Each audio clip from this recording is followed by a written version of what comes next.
Koyok ngene iki berarti sepeda motor sing tabrakan karo truk amot semen nok dalan Kuiran Kare Kabupaten Madiun. Akibate siji wong sing numpak motor babras-babras uga dirohi pastine penyebabe kecelakaan iki. Kecelakaan ngelibatno sepeda motor metik ambek trek amot semen kedaden nok dalan Kuiran Kecamatan Kare Kabupaten Madiun. Mergo kedadean kuwi sepeda motor sampai bujat nemen. Teko keterangan warga sapanggon, sepeda motor sing ditumpaki bocah sekolah kuwi teko arah Kare ape nok Madiun. Sauntara kuwi truk amot semen sing teko arah sing beda utawa teko Madiun ape nok Kare.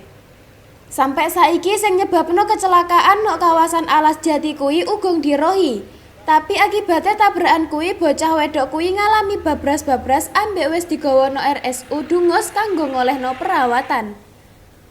Sauntara kuwi sopir truk sing dirohi jenenge Mas Rip, warga Bendo Kabupaten Magetan, saiki sik dijaluki keterangan karo pihak kepolisian kanggo njelasno kronologine lengkap kecelakaan kuwi. Aikal Uda, JTV.